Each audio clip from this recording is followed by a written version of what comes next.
Hey, Kurt here. Today I'm going to give you a quick intro to my Merlin handheld electronic game. This game was made by Parker Brothers in 1978. And in 1978, I was 8 years old.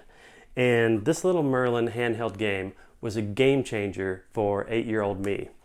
This little Merlin could play 6 different games, and that was basically endless possibilities for 8-year-old me. This little game was invented by an astrophysicist and a NASA program manager named Bob Doyle. Now, let's take a look at the Merlin. It runs on batteries, obviously, so inside the back are 6 AA batteries. And written on the back panel is a list of the 6 games that Merlin can play. You've got your on switch. It does not have a volume switch. It just has an on switch. And the speaker is right here.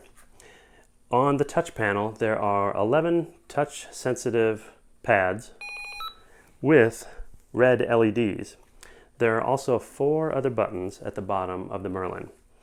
On this side, what looks like a headphone jack is not actually a 3.5 millimeter headphone jack. It's more like a 2.5 millimeter power adapter. Merlin just feels really good in the hands, especially for an 8 or a 10-year-old. Back in the 70s and early 80s, it just looked and felt a lot like a futuristic wireless phone. Can you hear me now? Now, Merlin was marketed as the electronic wizard. And as I said, it played 6 different games, either with or against the human player. Game number 1 was tic-tac-toe, which was you against Merlin. Game number 2, not technically a game, was basically just a music note recorder and player. Game number 3, called Echo, is basically Merlin's version of the Simon game, where the player has to echo back a series of notes that Merlin plays. The 4th game was called Blackjack 13, and it's like the card game.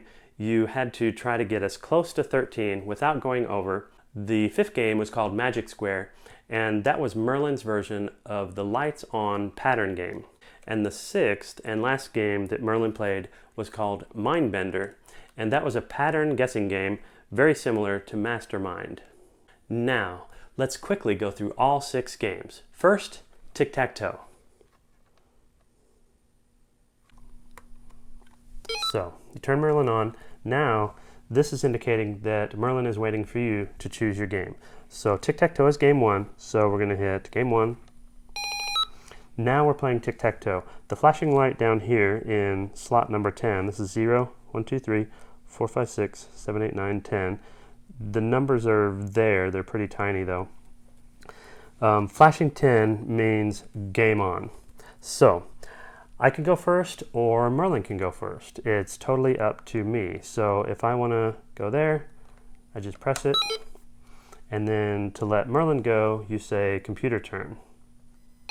So I am the flashing lights and Merlin is the solid lights. So if I go there, Merlin is obviously going to go here.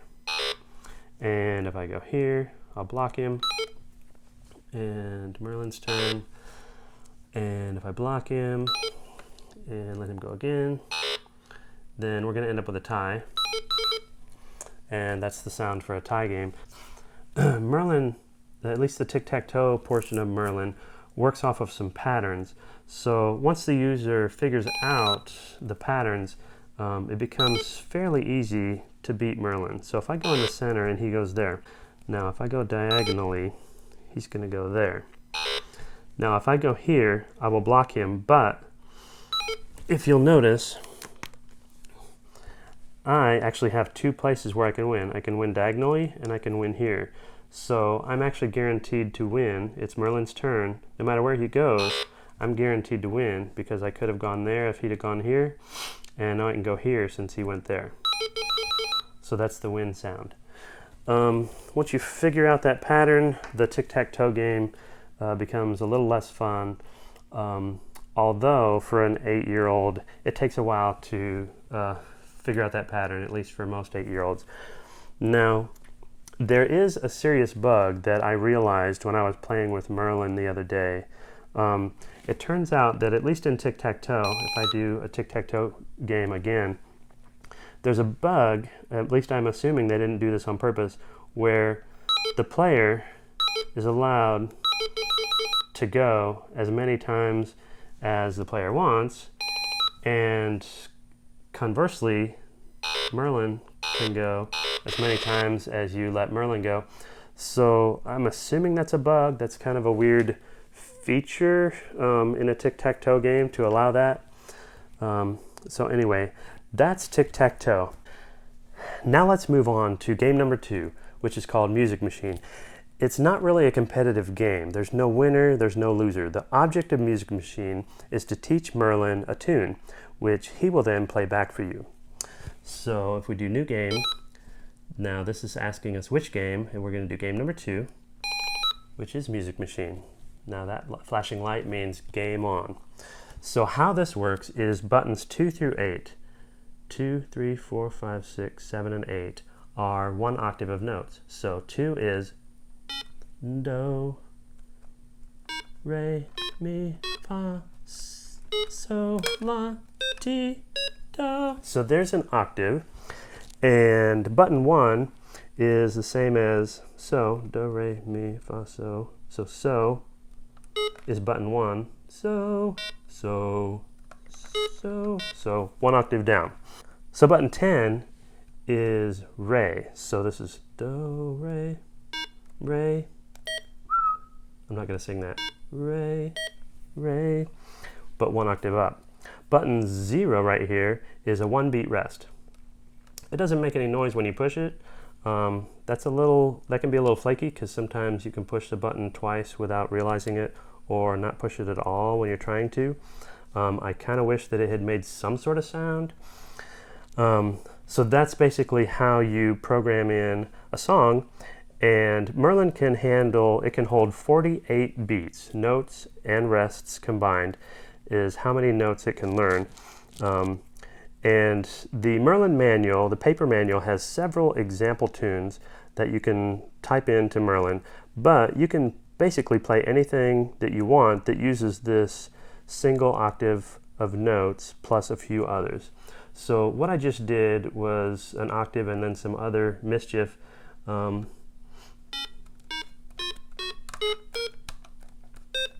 So I just added another octave to that. So if I hit computer turn, it will play back what we just recorded. There's the rest, and then the final octave. So that is Music Machine. Pretty awesome in the late 70s and early 80s to an 8 or 10-year-old. Now let's move to game number 3 called Echo. And Echo is like Simon, where you're echoing back a sequence. So what happens in Echo is Merlin will play a random sequence of notes and the corresponding lights on the keypad. And the player has to echo the notes back. And this game has a difficulty level between 1 and 9, and that is the number of notes that it'll play, or the length of the sequence. So we hit new game. This means what game do you want to play, and this is game number 3. And instead of the game on light, we have both of these lights flashing, which means tell me the level of difficulty that you want to try. So let's do level of difficulty 3. And now it's going to do 3 notes when I say computer turn. And we have to watch and listen. Boom, boom, boom. So you hit it in order. If you get it right, you get the happy you win tone. Now if we do the same game, and it's asking me for the level of difficulty again, so you can change the difficulty level, but I want to show you how it reacts when you get a note wrong. If I do level of difficulty 3 again, and say computer turn, it's boom, boom, boom. So if I get the last one wrong, it tells me that I failed with the you failed noise, but it also tells me how many notes I got wrong. The 1 light is flashing, so I missed one of those 3 notes. Let's do it again with 3. and do boom, boom, boom. 3 wrong notes tells me 3 wrong notes. So that's kind of cool feedback with a very limited display capability on this machine. So that is the game Echo, and you can go all the way up to 9 notes. Let's do same game, difficulty 9, and go for it. Oh boy. No idea. I got really lost. 9 notes is a lot of notes. So I actually missed 7. I only got the first 2 numbers correct. 9 notes, you really got to be paying attention and focused. That is a tough game. So good job, Merlin, on the Echo game. All right, now we're going to move on to game number 4, which is Blackjack 13. It's a card game, and the numbers 1 all the way to 10 represent a deck of 10 cards. And the object is to beat the dealer. There are only these 10 cards in the deck. There's no repeats, anything like that. It's just 10 cards. So it's a very simple card game. The object is to beat the dealer, who's Merlin, and the object is to get close to 13 without going over. So let's do new game. Game number 4 is Blackjack. So 2 lights start the game of Blackjack. The flashing light is the card that I have, which is a 10. The solid light is the card that the dealer has, which is a 9. So if I want to hold right there, because 10 is pretty close to 13, I'm beating him. There's a chance that he'll draw something, and in this range, you know, he's got basically a 50-50 chance of losing. So if I hit computer turn, he got a 9 plus a 6, which is 15. So I actually won that hand. Let's play again. So I got lucky again. I got a 10 again. He's got a 1. I'm going to hold and say computer turn. Now that's a 10, 9 plus 1. So the tone was different. That ding ding means that there was a tie. Let's go ahead and same game again. This time I got a 9 and he has an 8. Just to show you how it works, if I want another card, I just say hit me, and hopefully I'll get one of the low numbers. Nope, I got a 7. So 7 and 9 is 16. I went over. So that's the you lost sound. So the dealer actually won with 8 because I went over. So your 2 options are hit me or computer turn. Now it kind of seems like Merlin can see my hand. Hit me. That's 8 and 4. That's 12. Let's hold right there. So I won. He got 6 and 3, 9, 10. He stopped at 10, and he let me win with my 12. So it kind of seems like, well, Merlin can see your hand, but technically he's written in software to not actually see your hand. He's just programmed to automatically hit until he is between 10 and 13. And so that's why he held at 10 just then. And then once he held at 10, then he basically looked at my hand and saw that I had a 12 and knew that I had won. So pretty cool game, even though it's limited to the 10 cards and this very simple user interface.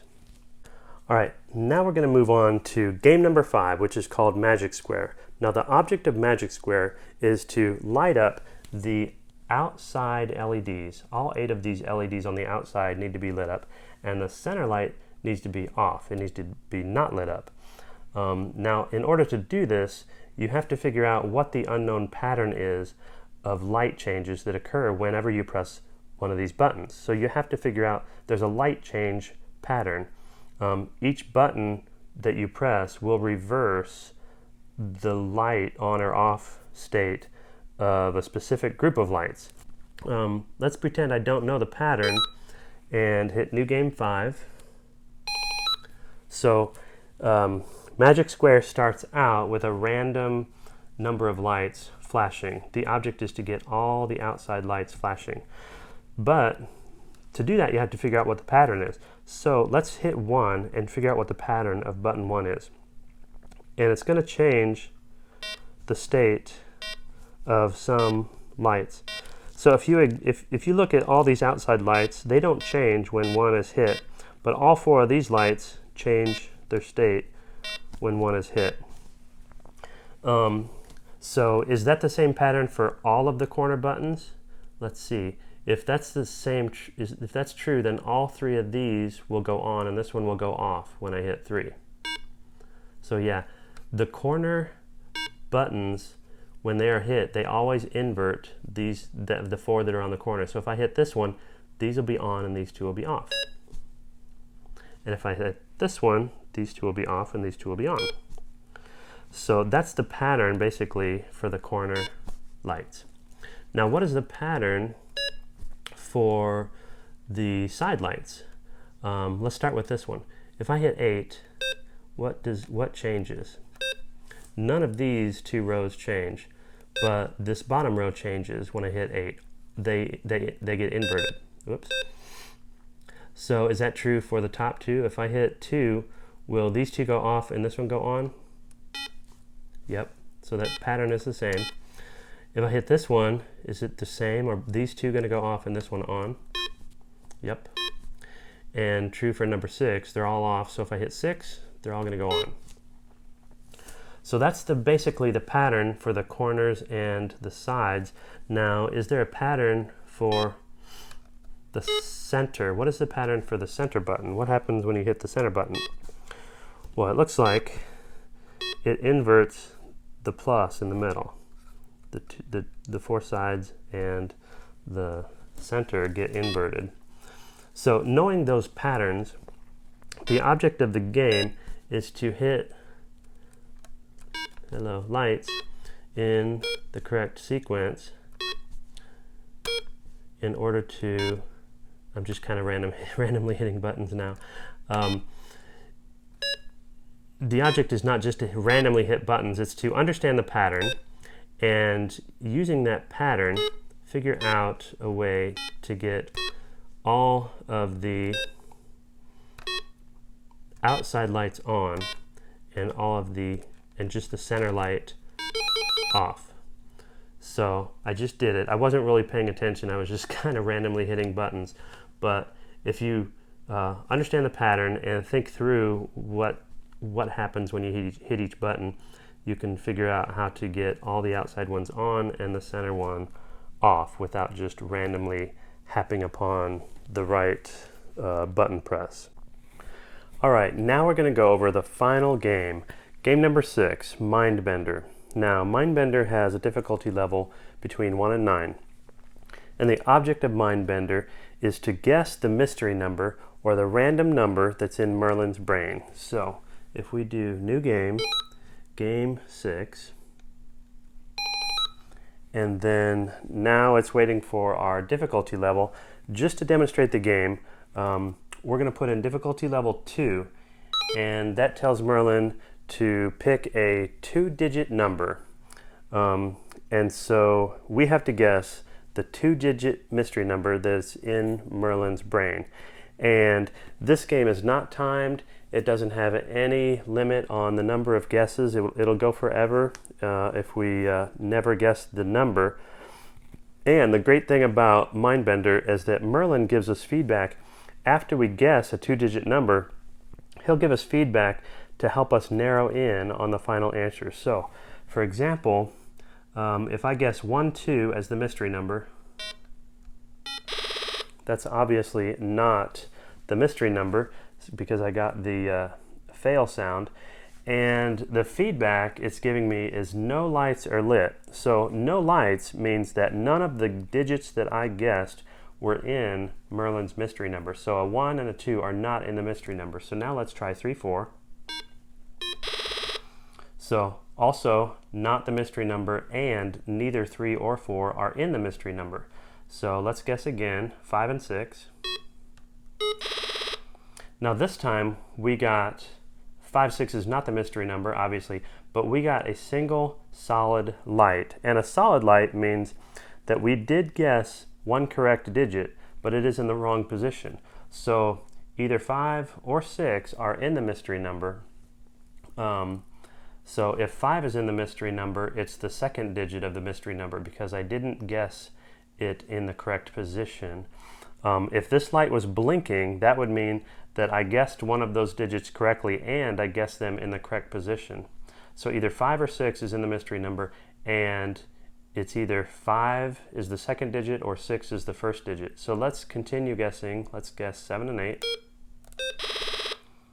Okay, 7 and 8, one of those two is in the mystery number, and I got them in the wrong order. So our mystery number is either 6, 7, or it is 8, 5. So our mystery number is not 5, 8, it could be 6, 7. I got it, it was 6, 7. So both of these are flashing, meaning I got both of the digits in the correct order. So that's a real quick example of Mindbender with just level of difficulty 2. Now you can imagine as you go into difficulty level 3, 4, 5 and on, it really gets kind of, it gets complicated really fast, almost exponentially. So as you get into the higher difficulty levels, it's really hard to succeed in that game without writing all of your guesses down and taking good notes and figuring out digit by digit exactly what the mystery number is. But Mindbender is a terrific game. It really bends your brain, as the title implies. So that's Mindbender. That is the last of the 6 games that are in the Merlin electronic handheld game. So that's my very quick introduction to my Merlin handheld electronic game from 1978. It was pretty amazing for its time, and it was actually enjoyed by kids and adults alike, at least until they figured out the patterns, and then the novelty kind of wore away a little bit. But that doesn't take away from its awesomeness in the late 70s and early 80s. As a matter of fact, I read somewhere that it was the best-selling game in 1980, which is amazing. Well, that's it for this video. Let me know in the comments whether you liked it or not, and let me know if you want to see more. Thanks for watching. Bye.